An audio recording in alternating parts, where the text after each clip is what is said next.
Hello everyone, welcome to my channel. I'm Jordan and welcome to today's video, which is my February wrap up. I have a feeling this is going to be a pretty short video because for one, I read not that many books, at least in comparison to January, and two, I've actually already talked about all the books that I read in previous reading vlogs, or a couple in a reading vlog that is about to come out. So I don't have a ton of new information to share about these books, but I am determined to stay on track with my monthly wrap-ups this year. Also, I love to do wrap-ups because in the beginning, I talk about all of my reading stats, which are interesting to look at, and also I use them for planning and prioritizing my own reading and aligning them with my reading goals. So with that, let's get into February. In February, I finished 10 books and I DNF'd one. Of those 10 books, all 10 of them were for reading vlogs, which is definitely common for most of my reading to be for reading vlogs, but I wouldn't say it's all that common for it to be 100% of the books that I read. But February was definitely a jam-packed month, so I did a lot of reading for videos and not a lot of other reading. As far as a genre breakdown, 7 of the books that I completed were mystery thrillers and 3 were contemporary/romance.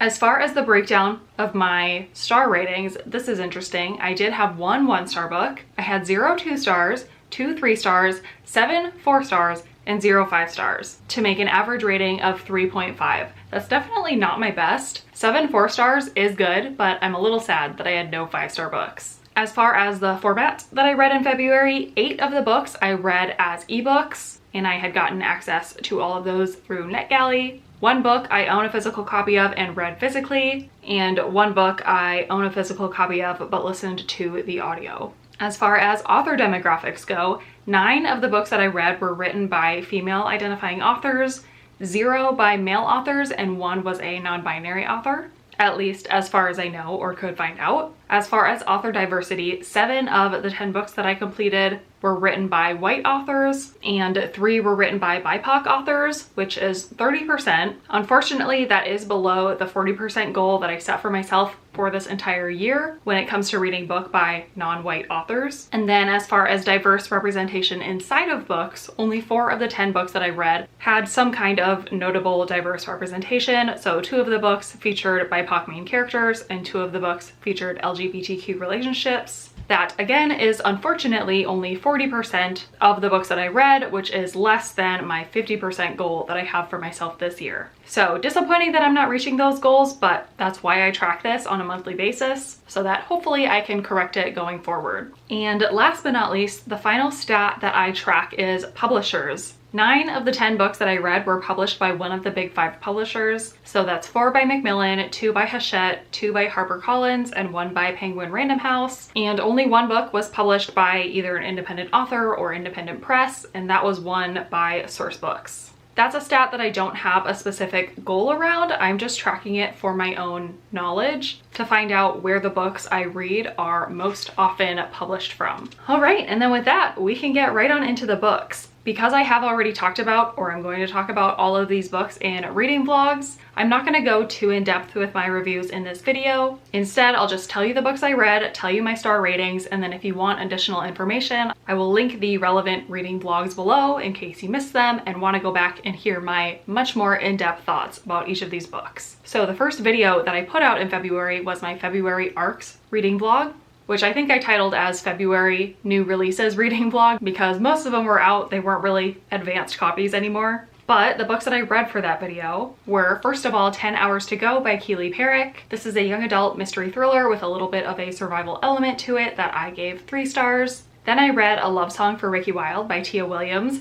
This is a romance with strong historical and a little bit of magical realism vibes within it that I was pleasantly surprised by. I gave 4 stars. Then I read How You Get the Girl by Anita Kelly. This is a queer female-female romance about 2 former basketball players. That was really fun. I gave that one 4 stars. Then I read The Guest by B.A. Paris. This is an adult mystery thriller that was an absolute disappointment for me. It's everything that I hate about domestic thrillers and I gave it 1 star. Would not really recommend it to anyone. Then I read Out of Body by Nia Davenport. This is a young adult sci-fi book about 2 teens who switch bodies. and I really enjoyed it. I gave it 4 stars. And then the last book that I completed for that video is A Step Past Darkness by Vera Kirian. This is an adult mystery thriller that follows 6 different perspectives, a group of 6 friends who, when they were in high school, something bad and mysterious happened, and now they're basically solving the crime together 20 years later. And this one was just all right for me. I gave it 3 stars. Then the one book that I did DNF in February was also within this video. It was The Book of Doors by Gareth Brown. This is an adult fantasy book, which is not at all my genre, so that definitely had something to do with why I DNF'd it. But if you want more information about the plot of this book or my more specific thoughts, I do talk about it in that reading blog. Alright, then the second video that I posted in February was my X's and O's readathon vlog. This was a 5-day readathon that I had so much fun co-hosting with my besties. I finished 2 books for the readathon. The first one was another female-female romance, Iris Kelly Doesn't Date by Ashley Herring Blake. This is the 3rd in a queer romance series. I enjoyed this one pretty much as I enjoyed the others in the series. I gave it 4 stars. And then the other book I read for that readathon is Murder in the Family by Kara Hunter. This is a basically whodunit murder mystery told in a multimedia format. So the bulk of the book is told as the script of a docu-series that is being recorded. And then it also includes other things like text messages, newspaper articles, blog posts, things like that. I had a lot of fun with this one. I was pleasantly surprised by it, and I think it had a pretty satisfying mystery overall and conclusion to it, so I gave it 4 stars. Alright, and then the final 2 books that I read in February are for my March ARCs reading vlog, which I'm not quite done with yet, so that's why it hasn't been posted yet. But I will tell you the 2 books that I already finished for it. I will tell you my star ratings, and then if you're looking for those additional thoughts and details from me, then keep an eye out for that vlog once it goes live. So the first book that I read for this vlog is Finlay Donovan Rolls the Dice by Elle Cosimano. This is the 4th book in basically a cozy mystery type series about a woman who consistently gets mistaken for a hit woman. I gave it 4 stars, and I'm excited to share my thoughts on it in that reading vlog. And then the second book that I finished for that vlog so far is Bye Baby by Carola Lovering. This is an author I've had really good luck with, so this was one of my most anticipated books of this year. This is an adult mystery thriller that talks about motherhood and also adult female friendships, which are topics I usually enjoy reading about in books, and it did work for me again in this one. I gave it 4 stars.